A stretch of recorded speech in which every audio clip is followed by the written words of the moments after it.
Selamat siang bagi kita semua. Kita jumpa kembali dalam pembimbing PL untuk pendidikan agama Kristen.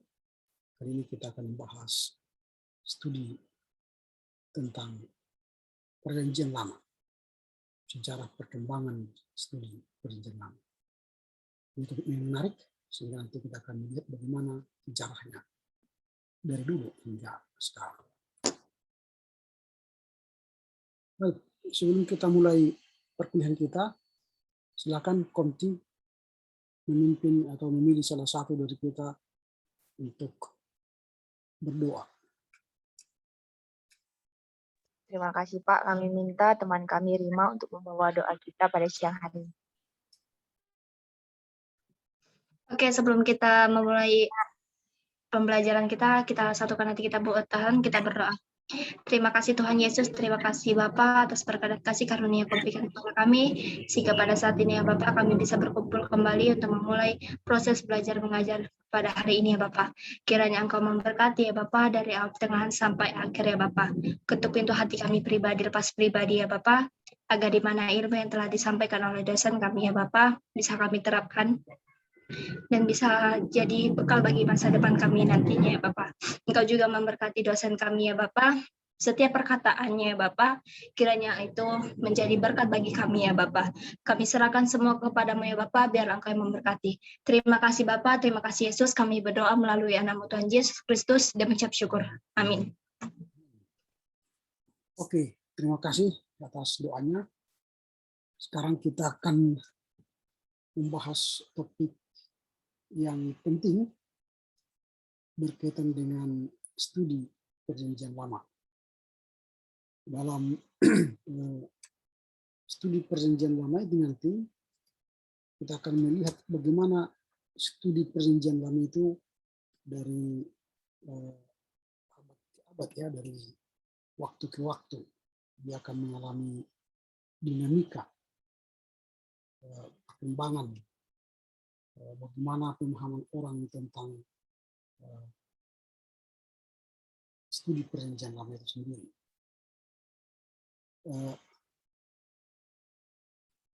Kalau dalam kehidupan sehari-hari, mungkin studi Perjanjian Lama ini di kalangan masyarakat ya, warga jemaat itu tentu tidak ada persoalan yang kita hadapi. Nah, karena ya kita anggap bahwa studi Perjanjian Lama itu hanya membaca Alkitab saja. Tidak ada hal-hal yang menarik dari situ. Tetapi nanti ketika kita membahas secara detail, maka kita akan melihat nanti bahwa studi Perjanjian Lama itu menarik. Karena ada hal-hal yang perlu kita gali secara mendalam. Jadi tidak hanya secara iman kita meyakini Perjanjian Lama itu sebagai kitab suci, tetapi ada hal-hal yang menarik ketika kita melakukan studi tentang Perjanjian Lama itu sendiri. Ini akan kita lihat pada siang hari ini, sehingga nanti kita akan menambah pemahaman kita tentang studi Perjanjian Lama ini. Oke, saya akan share screen bagi kita. Semoga nanti ini bisa kita pahami dengan baik ya. Ya, mudah-mudahan ini tidak macet lagi. Selalu tidak macet ketika share screen ya. Oke, ini share screen-nya. Kita akan membahas sejarah perkembangan studi Perjanjian Lama. Nah, sejarah teologi studi Perjanjian Lama sangat panjang dan menarik ya, sangat panjang dan menarik dan penuh dengan lika-liku. Meskipun disiplin teologi dalam bentuknya yang modern paling tidak sudah berusia 200 tahun.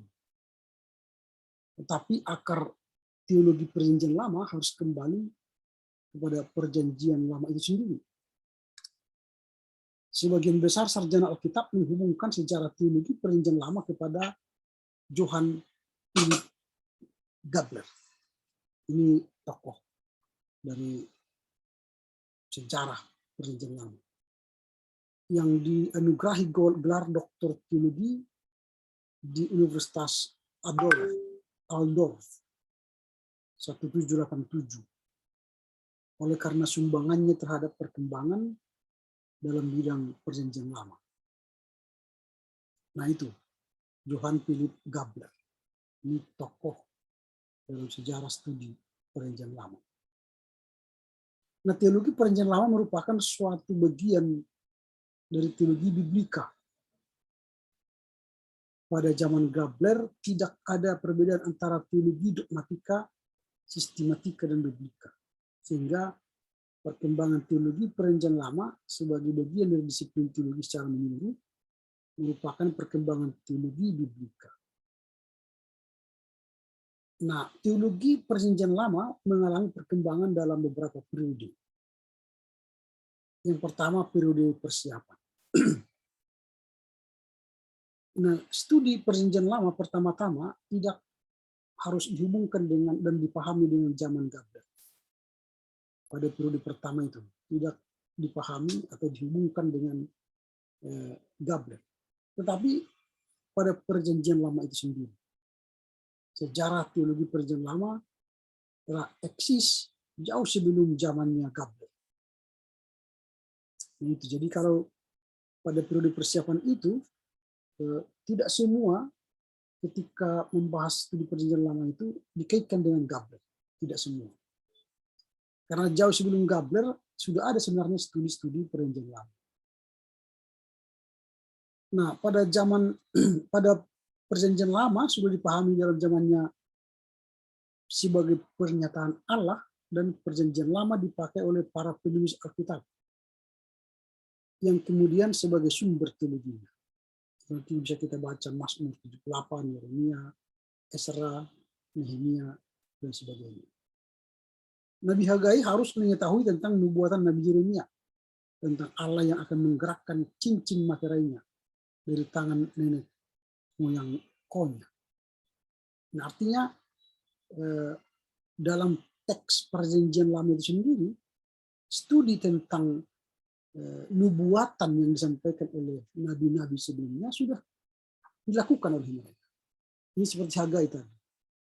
Dia telah mengetahui tentang nubuatan Nabi Yeremia soal cincin materainya.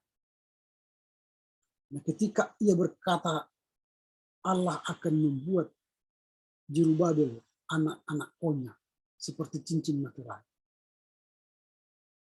Nah, kemudian Yeremia berbicara tentang suatu perjanjian baru. Nabi yang lain berbicara tentang nabi suatu keluaran baru dan Daud yang baru. Nah, ini artinya Perjanjian Lama itu sudah dipahami di dalam zamannya sebagai pernyataan Allah. Ini jadi sudah dipahami sebagai pernyataan Allah. Nah, komunitas Qumran menafsirkan bahan-bahan dari Perjanjian Lama secara teologis. Qumran itu kita sudah bahas minggu yang lalu atau 2 minggu yang lalu, ya. Bagaimana naskah-naskah Qumran itu ditemukan, dan setelah ditemukan mereka punya komunitas membahas teks-teks Qumran itu. Nah, komunitas itu telah menafsirkan bahan-bahan Perjanjian Lama secara teologis. Mereka menulis beberapa tafsiran atau himne yang didasarkan pada tema-tema dari Perjanjian Lama. Nah, Perjanjian Baru memakai Perjanjian Lama secara teologis. 27 kitab dalam Perjanjian Baru menunjukkan hubungan secara langsung dengan Perjanjian Lama. Yesus Kristus sendiri secara konsisten berbicara tentang Perjanjian Lama sebagai dasar dan penjelasan bagi pengajaran dan pelayanannya. Itu sudah kita pelajari juga minggu yang lalu.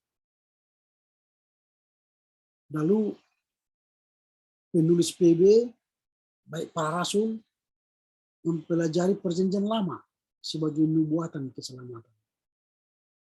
Mereka menekankan kebenaran tentang berbagai aktivitas Allah dalam sejarah Israel. Mengambil perjanjian lama sebagai bagian yang besar dalam khotbah-khotbah mereka terhadap gereja mula-mula dalam perjanjian baru. Nah, ini tahap persiapan studi perjanjian lama. Lalu perkembangan metode penafsiran Alkitab secara harfiah telah dikenal pada zaman itu, tetapi penafsiran itu banyak diselewengkan dengan legalistik para Farisi. Tradisi Yahudi mencoba membatalkan keaslian firman Allah dan menurunkannya kepada kebenaran diri sendiri. Orang Yahudi menolak keselamatan di dalam Kristus, menutup diri dari kebenaran Alkitab, perjanjian lama, sebagai kenyataan Allah. Nah, perkembangan secara teologi perjanjian lama tampak jelas dalam teologi bapak-bapak gereja. Pengertian tentang sejarah penyataan Allah sebagai karya keselamatan Allah dalam sejarah perjanjian lama diyakini sebagai teologi yang sesungguhnya. Irenaeus misalnya, tahun 180, murid Polikarpus, yang adalah murid Rasul Yohanes, tidak hanya mendirikan fondasi bagi teologi gereja, dia juga dicatat seorang teolog biblika secara khusus menekankan kesatuan yang ditemukan dalam penyataan Allah yang berkembang. Jadi Irenaeus ini muridnya Polikarpus. Polikarpus ini muridnya Yohanes. Jadi supaya kalian tahu nanti apanya, keaslian sumber. Yohanes ini adalah murid Yesus, dia menulis, lalu dia punya murid namanya Polikarpus, lalu Polikarpus ini muridnya juga adalah Irenaeus. Jadi artinya masih dari sumber primer ya, mereka masih dapatkan informasi itu dari orang pertama. Augustinus dalam bukunya City of God, The City of God, membuat suatu analisa terhadap pernyataan perjanjian lama dalam 5 periode sejarah. Tetapi bapak gereja ini juga mewarisi metode alegoris dari Alexandria Yudaisme dalam menafsirkan Alkitab. Nah, pada abad ke-4 sampai dengan abad ke-16, minat terhadap perjanjian lama ditandai dengan munculnya 4 sistem penafsiran, yaitu ada 4 sistem penafsiran, yaitu arti literal atau historical, allegorical, moral atau tropological, dan spiritual atau analogical. Nah, contoh dari ke-4 metode penafsiran ini dapat kita lihat dalam peristiwa pemberian manna di padang gurun. Nah, secara literal, manna adalah makanan ajaib yang diberikan oleh Allah untuk memelihara bangsa Israel di padang gurun. Itu literal, artinya literar itu secara literar itu huruf ya, kata. Nah, secara alegoris itu manna adalah berkat sakramen dalam perjamuan kudus. Alegoris.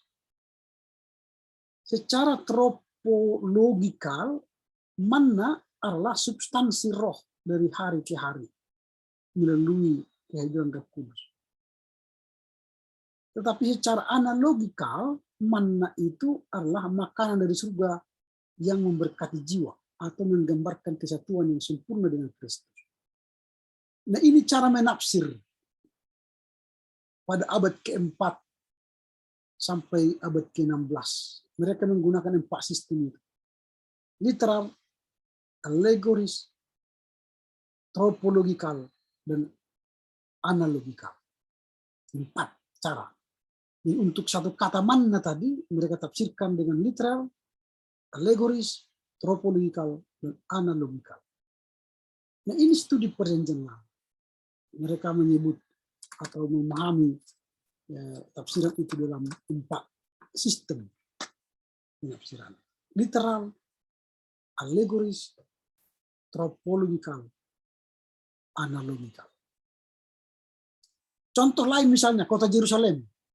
Bagaimana mereka menafsirkan kota Yerusalem? Secara analogikal, Yerusalem adalah kota surgawi. Secara allegorikal, Yerusalem gereja. Secara tropologikal, Yerusalem jiwa manusia. Secara literal, Yerusalem adalah kota Yehuda. Nah, jadi literal itu letterlet, artinya diterjemah secara apa adanya sesuai dengan kondisi. Secara tropologikal itu membandingkan, menyerupakan dia sama dengan apa. Alegori dia mengalegorikan, mengiaskan, dikiaskan.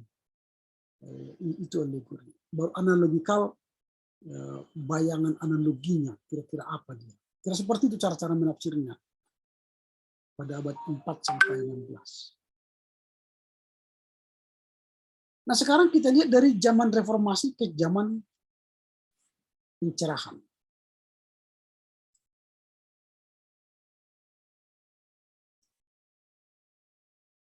Nah, bagaimana mulai dari zaman reformasi sampai zaman pencerahan? Nah, pada masa para reformator, pada abad ke-16 itu, mereka menerapkan sola scriptura. Ini ketika Martin Luther ya, gerakan reformasi itu. Luther itu dengan slogannya yang terkenal itu sola scriptura, sola fide, sola gratia. Nah, dia pertama mengatakan sola scriptura, hanya Alkitab saja. Sui ipsui interper itu ya. Sui ipsui interper, artinya Alkitab menafsir dirinya sendiri. Ini menjadi semboyan reformasi sekaligus juga menjadi dasar untuk teologi biblika. Nah, prinsip ini menolak kebenaran gereja yang mengatakan paus atau orang-orang kudus yang ditetapkan sebagai penafsir atas gereja. Jadi Luther menolak ajaran yang mengatakan hanya pauslah yang ditetapkan untuk menafsir atas gereja. Jadi dulu nggak boleh Alkitab itu ditafsir selain paus menafsir. Jadi pendeta, pastor waktu itu nggak boleh. Lalu dikritik oleh Luther. Nah, penafsiran menurut prinsip ini hanya datang dari Alkitab yang harus memberikan kebenaran hikmat tentang diri sendiri. Jadi menurut Luther, jadi bukan paus yang memberi tafsir terhadap Alkitab, tapi Alkitab itu sendiri yang memberi tafsir itu. Nah, maka prinsip ini juga membatalkan alegoris yang mendominasi pada abad pertengahan. Dia mengkritik penafsiran alegoris tadi. Dan dalam zaman ini Alkitab lebih cenderung ditafsirkan secara harafiah. Di zaman abad reformasi itu lebih ditekankan pengertian harfiah atau letterlet ya, teks ke teks. Ini pada zaman para reformator. Zaman ortodoksi bagaimana lagi pada zaman ortodoksi? Pada zaman ini muncul teologi biblika yang pertama. Pada tahun 1640, teologi biblika perjanjian ini menyusun ayat-ayat dari perjanjian lama dan perjanjian baru untuk mendukung teologi sistematika yang menjadi ratu di antara cabang ilmu teologi zaman itu.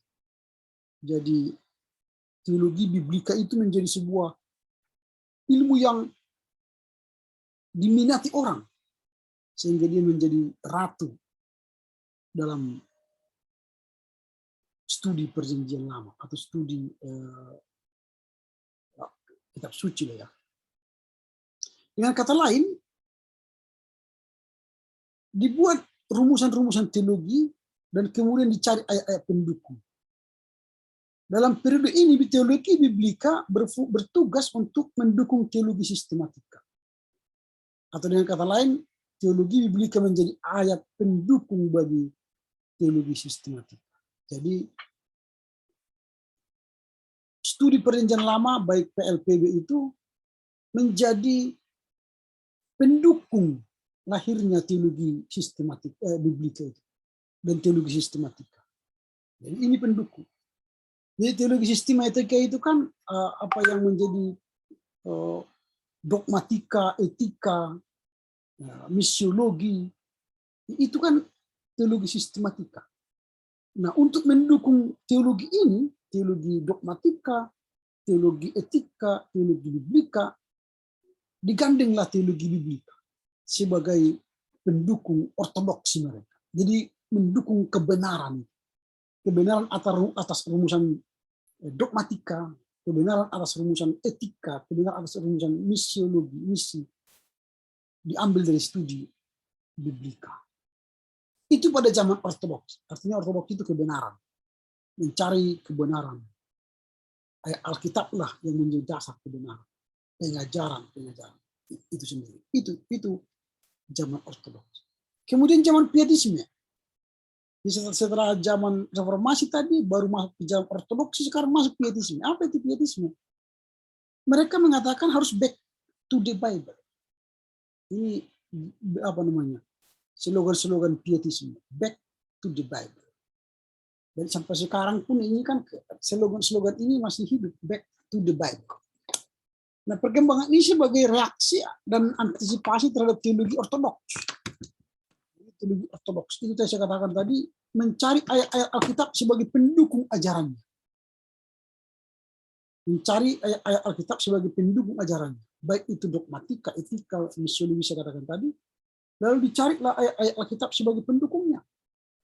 Lalu sekarang teologi pietisme menentang itu. Lalu back to the Bible aja. Nah, teologi biblika sudah dilepaskan dari teologi sistematika. Jadi teologi biblika itu tidak boleh dikaitkan dengan hanya Perjanjian Lama dan Perjanjian Baru. Tapi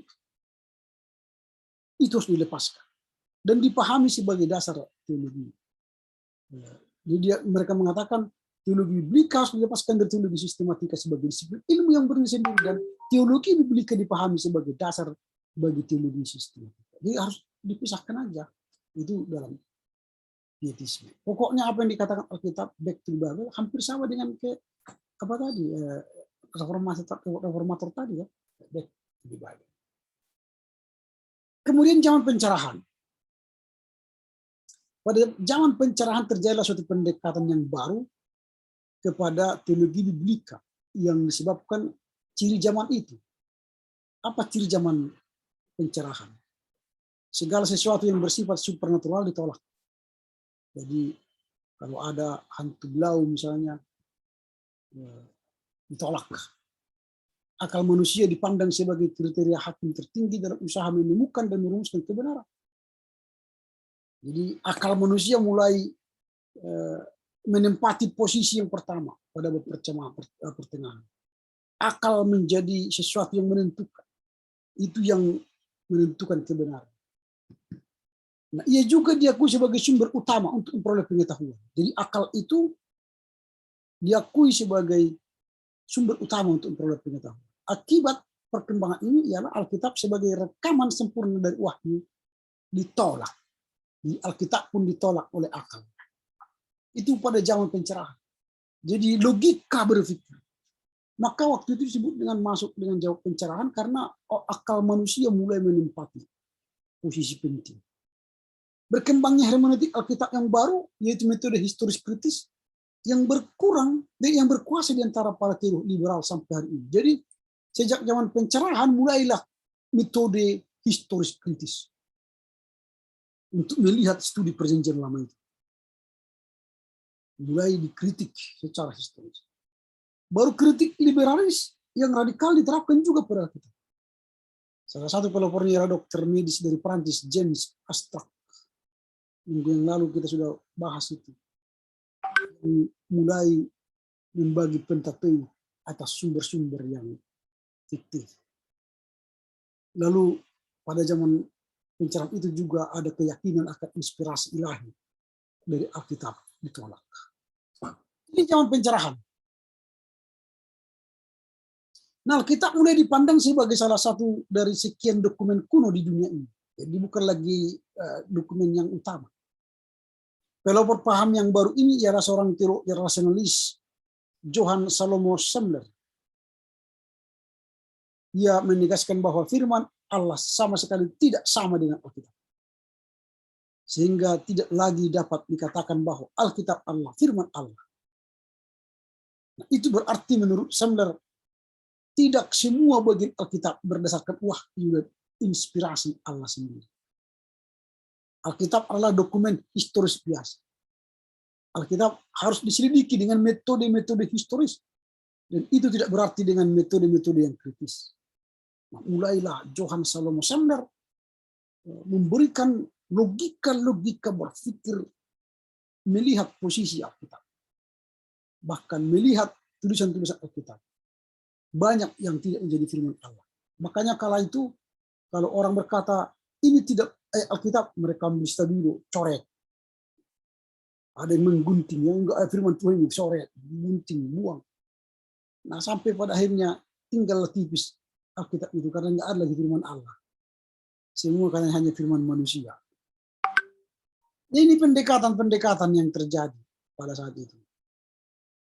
Nah, berdasarkan aksioma-aksioma ini, maka teologi biblika pada zaman penjarahan menjadi ilmu yang historis, yang lain bertentangan dengan teologi sistematika. Walaupun kali ini bertentangan dari segi lain. Nah, pada tahun 1972, von Ammon menulis sebuah teologi biblika berdasarkan ide-ide Semler, dan dari dua ahli filsafat Jerman, yaitu Lessing dan Kant. Buku yang dikarangnya itu sebenarnya merupakan teologi filosofis. Di dalam tulisannya tampak bahwa ia menganggap perjanjian baru lebih tinggi dari perjanjian lama. Gagasan ini merupakan langkah pertama ke arah pemisahan antara teologi perjanjian baru dan teologi perjanjian lama. Mulailah dipisah. Teologi perjanjian lama dan teologi perjanjian baru. Itu akibat dari pemikiran von Ammon. Nah, kembali kepada Johann Philipp Gabler tadi, seorang teolog dari aliran rasionalisme, pada tahun 1787 memberikan definisi penting yang mengakibatkan bahwa teologi biblika terlepas sama sekali dari teologi sistematika dan kemudian berdiri sebagai cabang ilmu sejarah. Nah, Gabler menulis teologi biblika bersifat historis, mengingat bahwa ia meneruskan apa yang penulis suci pikirkan tentang perkara-perkara lain. Sebaiknya teologi sistematika bersifat didaktis, mengajar. Mengingat bahwa ia mengajarkan apa yang dipikirkan teolog itu tentang perkara-perkara lain sesuai dengan kemampuannya, waktunya, zamannya, alirannya, tempatnya, dan hal-hal lain seperti itu. Nah, sampai di sini dulu ya. Sebentar ada yang mau mahasiswa yang akan menandatangani skripsinya. Sebentar ya.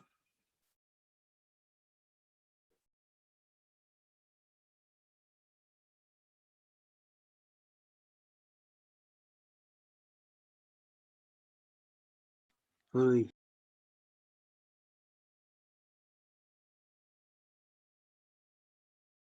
Pada ngantuk ya. Bagi-bagi Susan.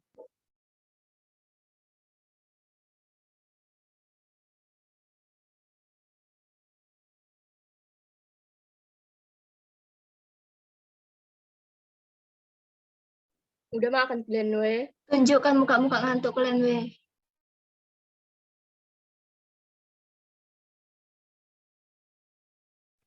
Hai we.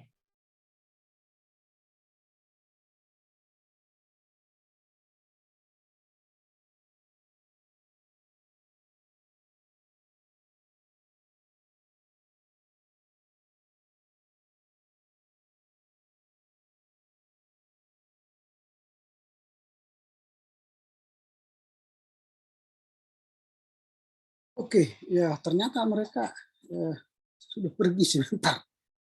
Saya sudah sebentar ditunggu, ternyata mereka pergi. Oke, kita lanjutkan aja sambil mereka datang lagi. Kita lanjutkan aja. Karena kadang-kadang kita akan berjanji dengan mahasiswa ini tidak tepat waktu. Sudah saya katakan datang jam sekian, baru sekarang datang. Sekarang kan saya sedang mengajar. Nah, kalau saya sedang mengajar, ya mereka harus tunggu kan. Gak mungkin saya tunda mengajar ini. Lalu saya lihat sebentar, mereka udah pulang. Mungkin datang lagi nanti. Oke, nggak apa-apa. Oke, kita lanjutkan. Nah, Gabler menetapkan prinsip dalam membuat teologi perjanjian lama. Pertama, dia mengatakan teologi biblika dimulai dari studi tiap-tiap bagian Alkitab dengan membedakan setiap bagian itu berdasarkan prinsip penafsiran historical gramatikal. Itu menurut Gabler yang pertama. Jadi melakukan studi tiap-tiap bagian. Nah, jadi mulai dari kitab Kejadian nanti sampai kitab Maliaki harus ada studi. Makanya nanti kita akan membahas itu satu persatu kitab-kitab itu. Nah, kedua, kita harus membedakan setiap bagian Alkitab satu dengan yang lain. Tidak ada perbedaan atau persamaan dari tiap-tiap bagian itu. Jadi semua secara keseluruhan kitab itu harus distudikan dan harus membedakan setiap bagian-bagian. Kejadian dengan Keluaran sampai kitab Maliaki. Dibedakan. Ada juga persamaannya, pasti ada kita cari persamaannya. Itu menurut dia dalam membuat studi perjanjian lama itu. Lalu yang ketiga, harus sistematis atau menyusun ide-ide secara umum tanpa mendistorsi atau menghilangkan perbedaan-perbedaan. Nah, ini menurut Gabler dalam rangka membuat studi tentang teologi perjanjian lama. Nah, pendekatan Gabler sebagai seorang rasionalis terhadap teologi biblika berdasarkan 3 prinsip. Pertama, inspirasi ilahi dianggap tidak ada. Nah, ini menurut Gabler, ya, inspirasi ilahi tidak ada. Sebab Roh Allah sama sekali tidak memusnahkan dalam tiap orang suci kemampuannya sendiri untuk mengerti dan ukuran pemahamannya secara alamiah terhadap perkara-perkara ilahi. Jadi yang menentukan menurut dia bukanlah otoritas ilahi, melainkan hanya apa yang orang-orang itu pikirkan. Jadi apa yang dipikirkan para penulis kitab-kitab itu. Itu menurut dia pendekatan yang dilakukan oleh Gabler berdasarkan 3 prinsip tadi. Dia mengatakan inspirasi ilahi tidak ada dalam studi perjanjian lama itu. Kemudian teologi Alkitab bertugas mengumpulkan secara teliti berbagai gagasan dari setiap penulis Alkitab. Karena Alkitab tidak berisi gagasan satu orang saja. Jadi Alkitab itu tidak berisi gagasan satu orang saja. Petugas ini hanya akan dapat dilaksanakan melalui metode penelitian sejarah, sastra, dan filsafat.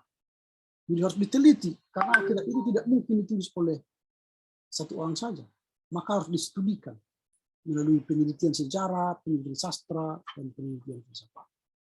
Lalu yang ketiga, pendekatan Gabler ialah sebagai salah satu disiplin ilmu teologi, Alkitab harus membedakan antara beberapa periode yang lama dengan yang baru. Mana yang berlaku pada zaman ini, mana yang tidak. Jadi harus dibedakan antara periode lama dan periode sekarang. Nah, Gabler memiliki pengaruh bagi para sarjana Alkitab terkemudian yang menghasilkan tulisan-tulisan tentang teologi biblika. Salah satu dari teolog itu adalah George Lawrence Bauer. Dia orang pertama yang menyusun dan mempublikasi teologi perjanjian lama secara historis kritis. Menyusun bukunya dalam 3 bagian, antara lain teologi, antropologi, dan kristologi. Ini bukunya dia susun. Teologi, antropologi, dan teologi, kristologi. Nah, paham rasionalisnya sangat mempersoalkan masalah perjanjian lama dan perjanjian baru. Kedua orang ini, Gabler dan Bauer, mendirikan cabang teologi perjanjian lama dan teologi perjanjian baru. Menurut Bauer, segala ide tentang penyataan Allah yang supranatural melalui teopani, mujizat, nubuatan harus ditolak. Karena berpikir apa tadi? Berpikir rasional, ya, logika. Sebab segala sesuatu bertentangan dengan akal dengan mudah dapat disejarkan dengan apa yang terdapat di antara bangsa-bangsa yang lain. Jadi mereka ini para pemikir-pemikir logika. Maka mereka menolak mujizat, teofani, nubuatan di dalam Alkitab. Selain Gabler dan selain Gabriel dan Bauer, ini ada lagi tokoh Schleiermacher. Dia seorang pastor yang sangat berpengaruh di Berlin. Ia memiliki pandangan yang sangat merendahkan Perjanjian Lama. Bagi Schleiermacher, Perjanjian Lama adalah peristiwa yang kebetulan terjadi. Historical accident yang dikembangkan oleh orang-orang Kristen dari pakaian Judaisme.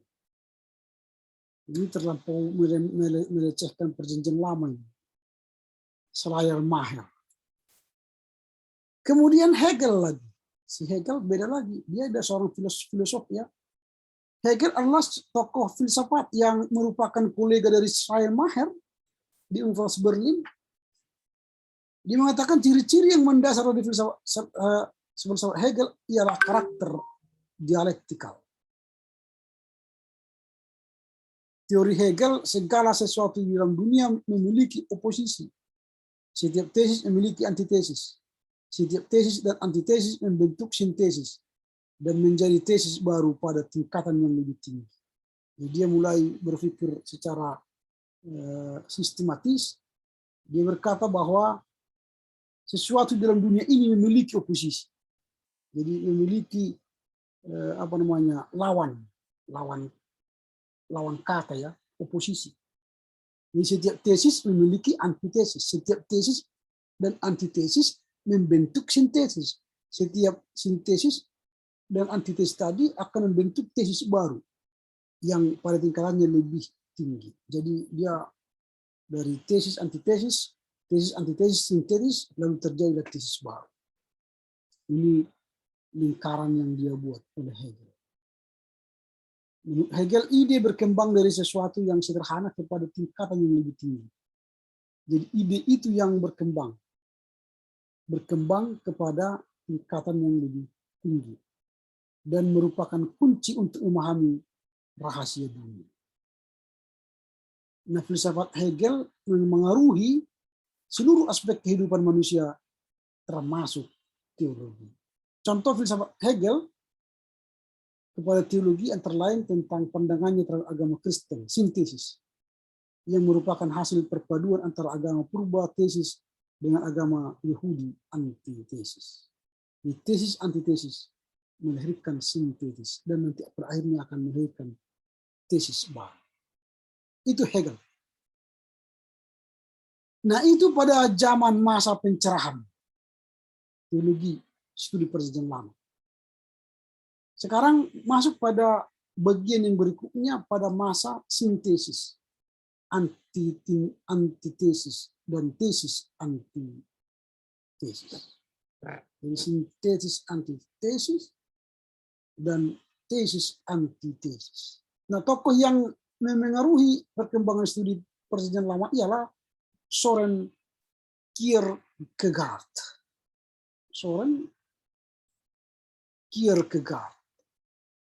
Ia menolak pandangan Hegel dan teori dialektikanya Hegel.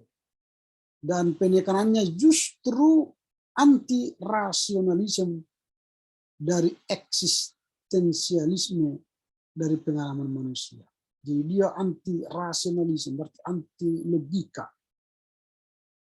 Isu sentral bagi Kierkegaard adalah apakah arti menjadi orang Kristen dalam kekristenan. Ini yang menjadi pertanyaannya. Dia melihat bahwa di dalam kebenaran kekristenan manusia tidak menemukan kebenaran. Di dalam kebenaran kekristenan manusia tidak menemukan kebenarannya. Artinya kebenaran manusia itu tidak akan menemukan kebenarannya. Karena kebenaran itu sendiri ialah Allah.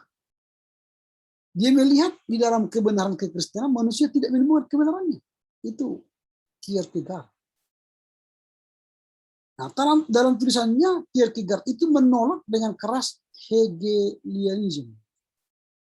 Jadi dia menolak teorinya Hegel tadi soal dialektikal itu.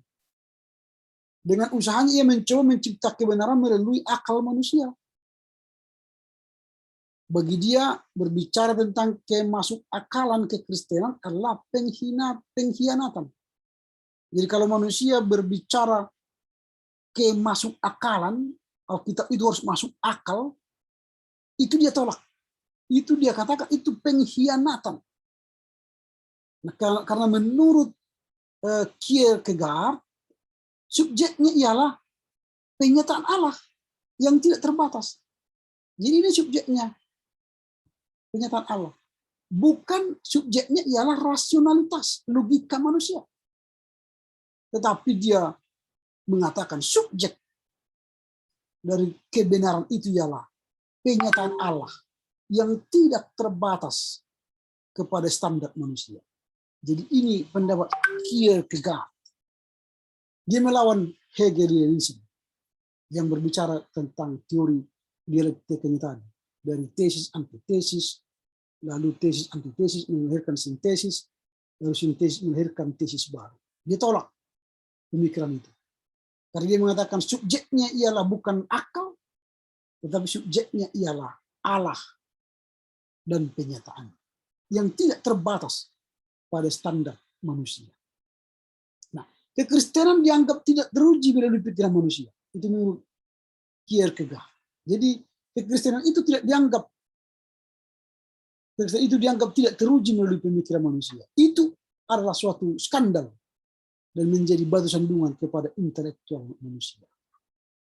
Nah, inilah periode sintesis antitesis dan tesis antitesis.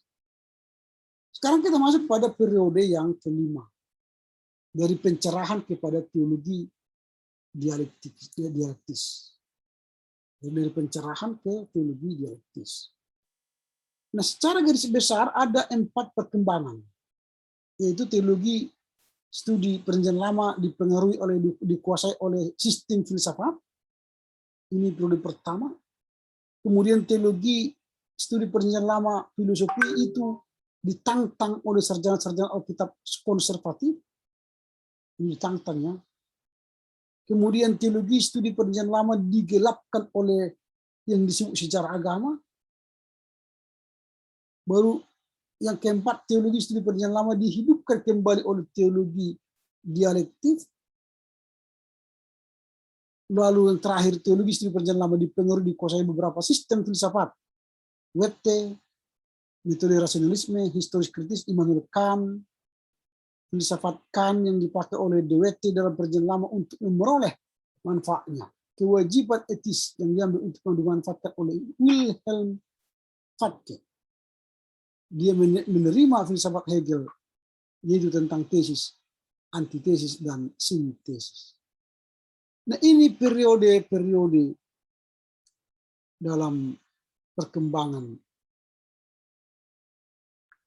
studi perjanjian lama.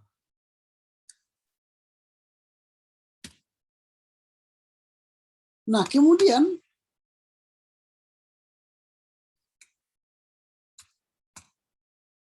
teologi rasionalis dan filosofis. Dari pencerahan kepada teologi dialektis tadi.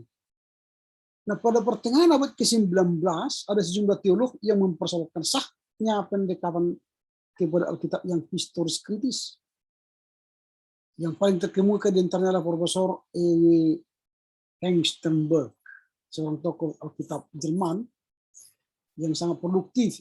Karyanya yang paling terkenal ialah Christology of the Old Testament. Itu 2 jilid. Dari buku tersebut sudah tampak kesatuan antara 2 perjanjian atau testament. Pada pihak lain, Profesor G.F. Ochler dari Universitas Tübingen tidak setuju dengan Schleiermacher yang menolak perjanjian lama, tapi ia juga tidak setuju dengan Hengstenberg yang katanya penyamarataan perjanjian lama dan perjanjian baru. Ochler sendiri sebenarnya mempertahankan antara perjanjian lama dan perjanjian baru dengan sekaligus mengakui perbedaan antara keduanya. Jadi ya harus mengakui perbedaan antara Perjanjian Lama dan Perjanjian Baru. Definisinya tentang teologi Perjanjian Lama adalah ilmu historis yang didasarkan pada eksegese, gramatis historis, dan bertugas untuk mengungkapkan kembali inti tulisan-tulisan Alkitab menurut peraturan-peraturan bahasa yang sedang diteliti, sambil memperbaiki situasi kondisi historis yang berlaku pada saat tulisan ini dibuat, maupun situasi kondisi tiap-tiap penulis. Itu menurut dia sebagai studi Perjanjian Lama. Jadi mengakui perbedaan melalui eksegese gramatis historis dan mengungkapkan kembali inti tulisan-tulisan Alkitab. Nah, itu menurut Ohler. Lalu pertengahan abad ke-19 juga menyaksikan timbulnya aliran sejarah keselamatan yang meyakini inspirasi ilahi dari seluruh Alkitab. Pelopornya adalah Johann Tebet dan J.C.H. Konrad von Hoffmann. Nah, dalam pendekatan sejarah keselamatan itu yang dimaksud oleh John Hoffmann ialah inti seluruh Alkitab ialah sejarah bagaimana Tuhan menyelamatkan manusia. Dan teologi studi Perjanjian Lama bertugas untuk menguraikan sejarah keselamatan dalam Kristus, bagaimana diungkapkan dalam Perjanjian Lama. Tiap-tiap kitab mempunyai tempat yang teologis dalam sejarah Kristen. Dan Alkitab dipandang bukan sebagai perbendaharaan ayat-ayat emas yang diperlukan untuk teologi sistematis, melainkan sebagai kesaksian tentang perbuatan Allah yang berlangsung dalam sejarah sampai penggenapannya zaman akhir. Nah, inilah perkembangan dari studi Perjanjian Lama,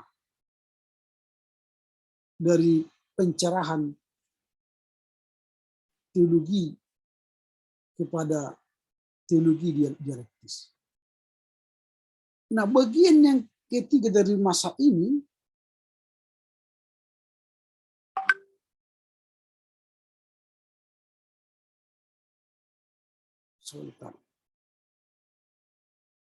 Nah, kita akan melihat nanti aliran sejarah agama-agama.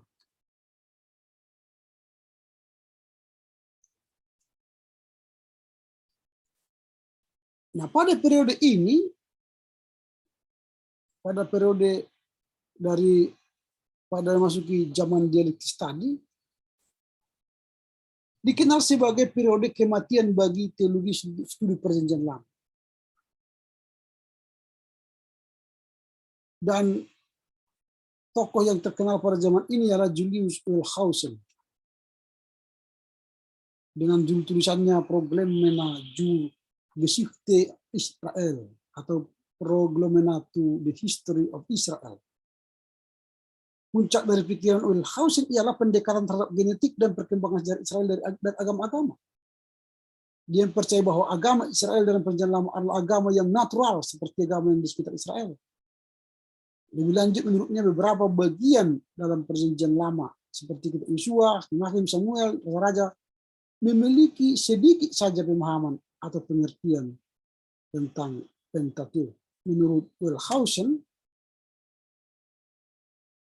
segala sesuatu yang berkembang dari sesuatu yang sederhana kepada sesuatu yang utuh atau sempurna, dari sesuatu yang bebas kepada yang otoriter atau yang terikat, dipengaruhi oleh filsafat Hegel. Itu menurut Wellhausen. Jadi segala sesuatu yang berkembang dari sesuatu yang sederhana kepada sesuatu yang utuh dan sempurna, dari sesuatu yang bebas kepada otoritas yang terikat. Ini menurut Wellhausen. Dan dia memang benar-benar dipengaruhi oleh filsafat Hegel soal dialektikas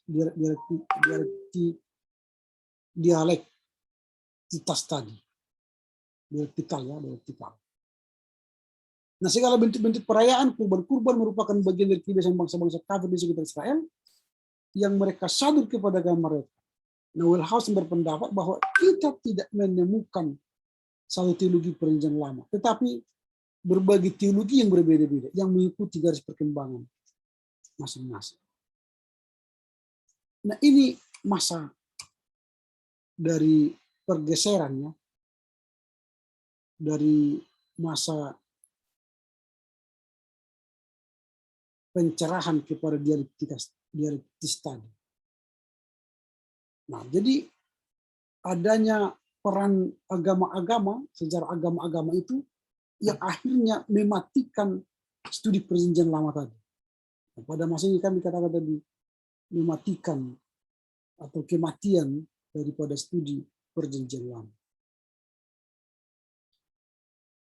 Nah, kemudian secara terperinci ciri-ciri karyanya sebagai berikut. Karya ini kemarin sudah kita bahas ini ya, sumber P dalam Pentateuch dianggap jauh kemudian hari, yaitu pada zaman pembuangan di Babel ya. Kemudian sejarah Israel diubah dan direkonstruksi sama sekali karena hasil-hasil kritik Pentateuch. Ini tinggal tidak perlu kita bahas lagi karena kita sudah bahas minggu yang lalu. Sampai di sini dulu ada kira-kira pertanyaan sebelum kita lanjutkan. Ada kira-kira pertanyaan karena ini agak berat sebenarnya soal sejarah perjanjian lama ini.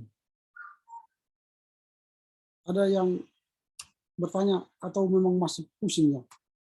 Memang ini ya namanya pun sejarah ya. Ada yang bertanya?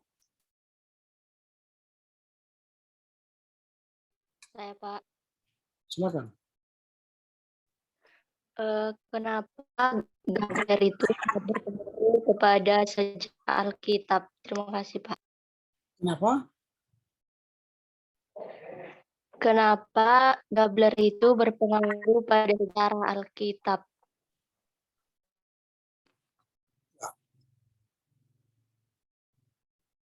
Gabler, mengapa Gabler berpegang teguh pada Alkitab ini tadi ya? Itu tadi pertanyaannya, Susan. Berpengaruhnya Pak. Oh, mengapa berpengaruh gitu? Iya Pak. Oke. Nah, tadi kita sudah bahas bahwa pemikirannya sangat rasionalis ya. Dia menolak yang menganggap ilahi atau wahyu di dalam Alkitab itu. Nah, makanya dia selalu menggambarkan bagaimana prinsip historical gramatikal itu ditekankan. Nah, dia anti sekali dengan yang ilah-ilahi ini, sehingga dia menganggap bahwa pendekatan tafsiran yang menekankan ilahi-ilahi supranatural menurutnya tidak logis, karena itu kan zaman pencerahan kan, menggunakan akal logika. Nah, mengapa dia berpengaruh? Karena pada zaman abad ke-19 itu memang zamannya logika. Zaman berpikir. Itu namanya zaman pencerahannya. Pencerahan artinya daya pikir manusia mulai digunakan waktu itu. Abad ke-19. Nah, makanya nanti setelah itu kan mulailah lewat pada masa pencerahan itu mulailah zaman modern kan. Lahirlah modern. Lalu sekarang sudah kita lewati zaman modern, sekarang kita sudah zaman postmodern. Kita sekarang ini sudah postmodern. Nah, kalau zamannya pencerahan abad ke-19 itu, rasionalis itu kan yang lebih utama. Jadi agama itu harus rasional. Makanya pada saat itu sebenarnya perkembangan agama Islam kan tinggi. Karena masuk akal. Sementara agama kita, agama Kristen dengan menggunakan akal kadang-kadang nggak bisa terjangkau. Makanya tadi Schleiermacher menentang Gabriel dan Hegel kan, yang mengatakan bahwa penyataan Allah itulah yang menjadi subjek. Itu kata Schleiermacher tadi kan. Bukan pada logika seperti yang dikatakan Gabriel dan Hegel tadi, teori dialektika tadi.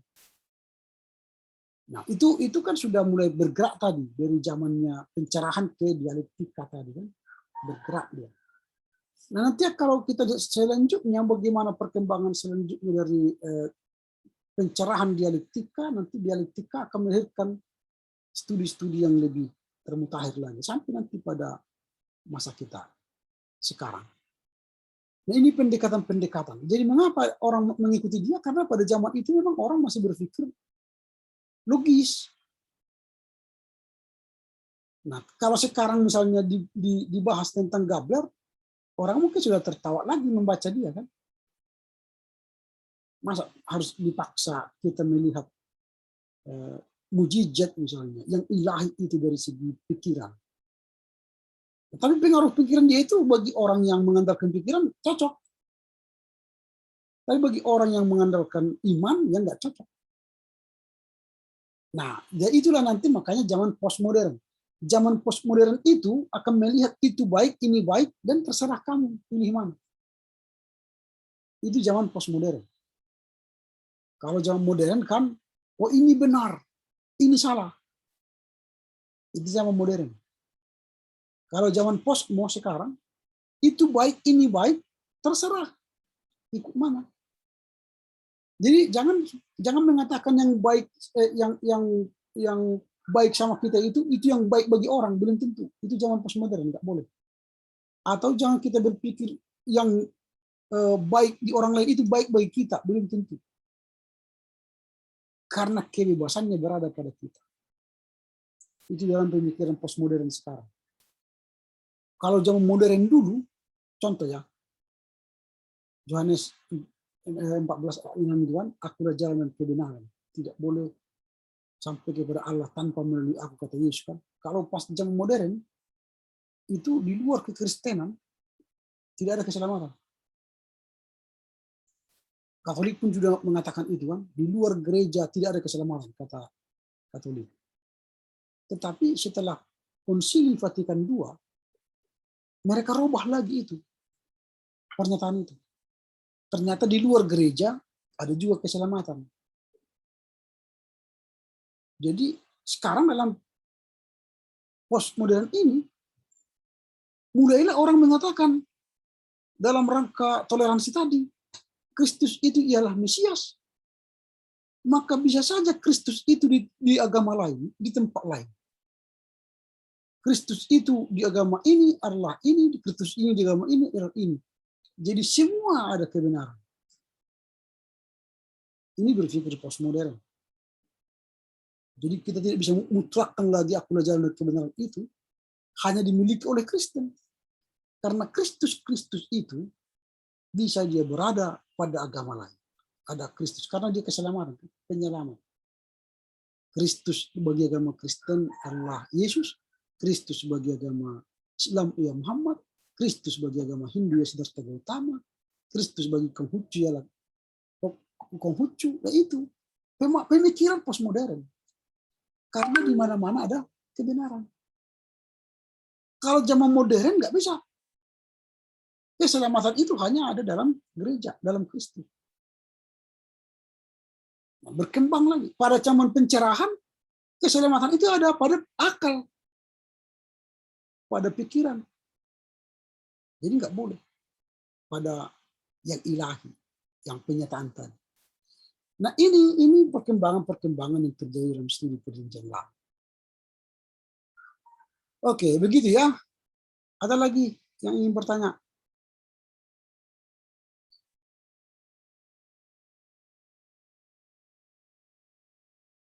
Atau masih bingung? Bagaimana? Masih ada yang berat atau tidak? Atau biar kita lanjutkan?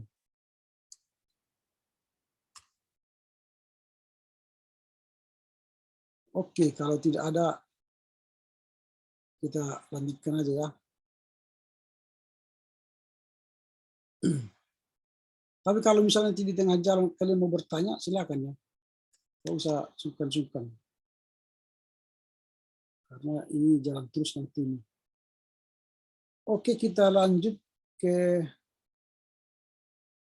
ini. Studi perjanjian lama dihidupkan kembali oleh teologi dialektis.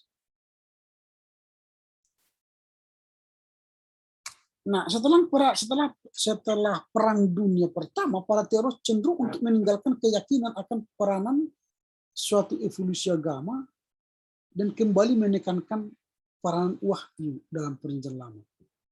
Nah, sebenarnya dia kembali lagi. Memang itu masa-masa apa ini? Ya, studi Perjanjian Lama ini kan dulu ini kembali ini balik lagi kan itu. Studi Perjanjian Lama kembali menekankan wahyu.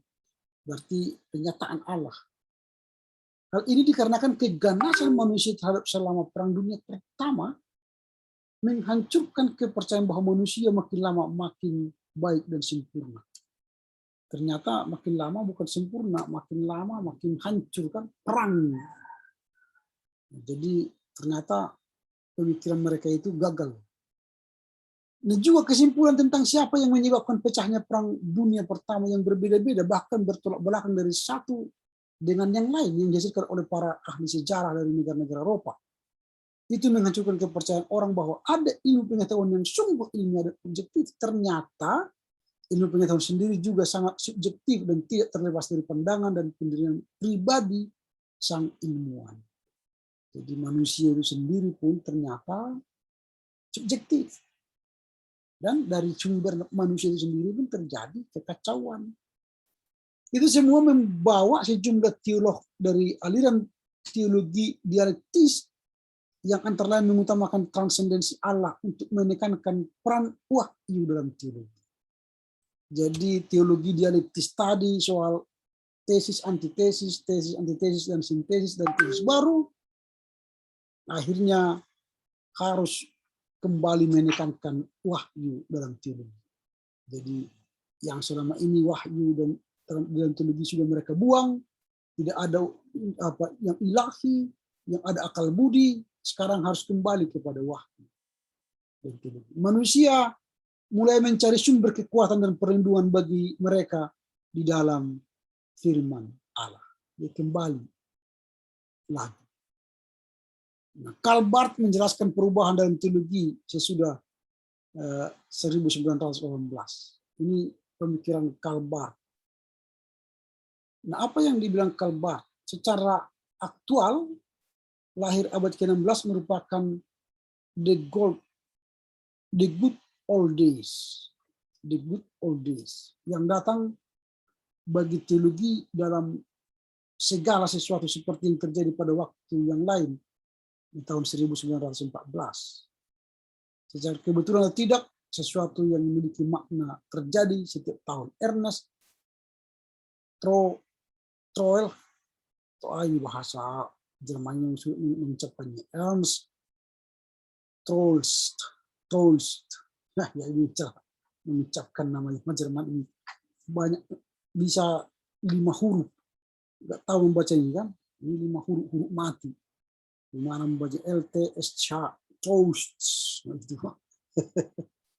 Nah, seorang teolog sistematika yang berpengaruh dan kemudian menjadi pemimpin yang sangat terkenal di dalam dunia pendidikan modern, berhenti dari sekolah teologinya masuk ke sekolah filsafat.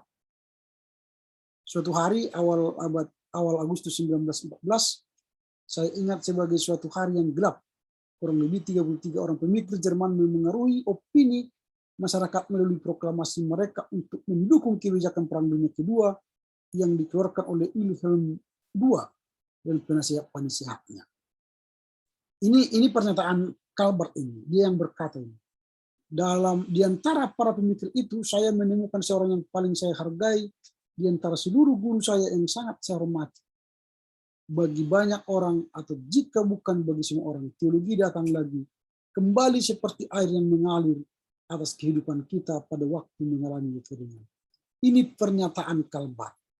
Yang paling akhir ini yang menunjukkan dia kembali lagi kepada firman Tuhan kan, bagi banyak orang atau jika bukan bagi semua orang, itu kata Karl Barth, teologi datang kembali seperti air yang mengalir atas kehidupan kita pada waktu mengalami kekeringan. Jadi pada waktu sudah mengalami kekeringan karena Perang Dunia Kedua, lalu ini diproklamirkan oleh Wilhelm II lagi untuk Perang Dunia Kedua, maka dia mengalami kekeringan. Di tengah-tengah kekeringan itu, dia ingin merindukan air yang mengalir atas kehidupan.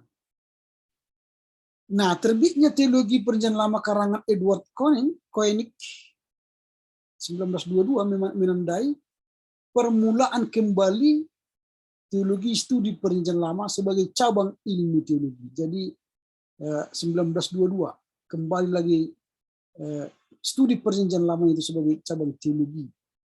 Teologinya ini mempunyai beberapa ciri khas. Teologinya Edward Koenig ini. Pandangannya yang tinggi mengenai Perjanjian Lama, penolakan terhadap teori evolusi, agama corak Wellhausen, tuntutan agar eksegese dilakukan berdasarkan metode gramatis historis. Jadi dia sudah lebih kepada kembalinya menggali Alkitab secara gramatis historis. Satu lagi alasan bagi pembaruan atau bangkitnya minat terhadap Perjanjian Lama sesudah Perang Dunia Pertama adalah banyaknya teolog dan politikus Jerman mulai menyerang Perjanjian Lama sebagai bagian kampanye antisemit. Selama akhir abad ke-20, pergumulan gereja Jerman difokuskan pada perhatian atas Perjanjian Lama dan mulai memancing gagasan radikal pada hakikat dan relevansinya. Jadi pada akhir abad ke-20. Namun demikian semua teolog pada zamannya sesudah mempunyai pandangan yang berbeda-beda. Beberapa karya teologi Perjanjian Lama terkemuka diterbitkan 1922, antara lain karya Walter Eichhorn yang mempertahankan bahwa teologi Perjanjian Lama tetap bersifat historis. Gerhardus Voss mengarang Biblika Theology, T.H. Friesen, Gerhard von Rath, J.B. Peine, dan Walter Kaiser. Ini menghasilkan buku-buku yang dikarang para teolog. Nah, sekarang kita akan bahas pada teologi biblika, gerakan. Jadi sudah bangkit para teolog-teolog yang menulis buku tentang studi Perjanjian Lama. Yang terkenal pastikan ini Gerhard von Rath yang paling terkenal ya. Nanti kalian baca buku-buku ini, banyak buku-buku Gerhard von Rath tentang teologi Perjanjian Lama. Kebangkitan studi Perjanjian Lama itu kembali. Setelah melewati berbagai periode dalam perkembangannya, teologi Perjanjian Lama atau teologi biblika memasuki era yang oleh Robert Bentham disebut masa keemasan. Mulai lagi timbul masa keemasan dari studi Perjanjian Lama. Teologi menurut Bentham masa keemasan ini dimulai dengan Otto Babs yang menulis The Theology of the Old Testament karya T.H.C. Friesen, An Outline of Old Testament Theology 1945. Apa yang disebut Bentham sebagai masa keemasan teologi Perjanjian Lama disebut oleh Brevard Childs sebagai gerakan teologi biblika melalui karya Biblical Theology in Crisis. Menurutnya gerakan teologi Perjanjian Lama dimulai setelah Perang Dunia Kedua. Menurut Childs, gerakan teologi Perjanjian Lama mencapai suatu kesadaran di sekitar 5 tema pokok antara lain. Penemuan kembali dimensi teologi, kesatuan seluruh Alkitab, pernyataan Allah bersifat sejarah, pendekatan terhadap Alkitab melalui studi linguistik, Perjanjian Lama bersifat kontra dengan lingkungannya, penekanan kepada sejarah sebagai arena wahyu ilahi. Nah, kehadiran teologi studi Perjanjian Lama sama halnya dengan disiplin teologi lainnya, sistematika, historika, praktika, dan lain, selalu ditempatkan pada dua sisi pendukung dan oposisi. Nah, inilah materi diskusi kita untuk sore ini. Jika ada pertanyaan, dipersilakan. Ada kira-kira pertanyaan?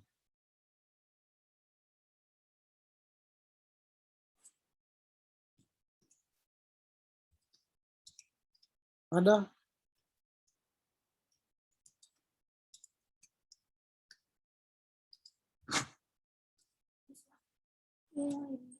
Ya, silakan tunggu di luar ya. Bentar lagi selesai. Kalau tidak ada, biar kita tutup perkuliahan kita.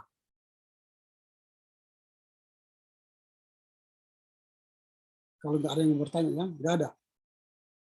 Oke, baiklah, demikianlah pertemuan kita.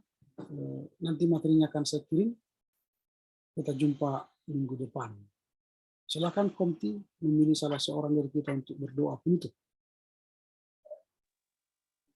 Terima kasih Pak. Kami minta teman kami Marda Regina untuk membawa doa kita, doa penutup kita hari ini.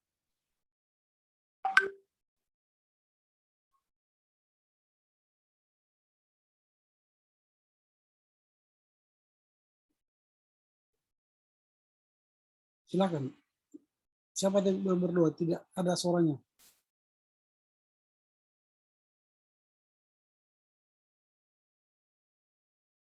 Marda tadi ya, silakan.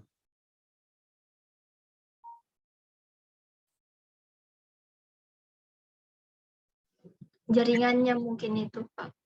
Oke, silakan yang lain begini. Saya saja Pak, mari kita bersatu dalam doa. Allah Bapa kami yang bertahta dalam kerajaan surga, Tuhan Yesus, pada sore hari ini kami telah selesai belajar Tuhan, kiranya Tuhan apa yang kami pelajari tadi Tuhan dapat berguna bagi masa depan kami. Dan Tuhan Yesus tetap berkati dosen kami yang mengajar kami tadi Tuhan, tetap beri dia kesehatan, kekuatan dalam mengajar kami tetap Tuhan. Berkati juga orang tua kami Tuhan yang sedang bekerja, Tuhan Yesus memberkati, beri mereka kesehatan, kekuatan, serta rezeki untuk menyekolahkan kami. Di atas segalanya itu ampunkan salah dosa yang kami perbuat ya Tuhan. Kami datang melalui anak-Mu Yesus Kristus, Juru Selamat kami manusia yang hidup. Amin. Amin. Oke ya, terima kasih. Sampai jumpa minggu depan. Horas menjujua Jahobu.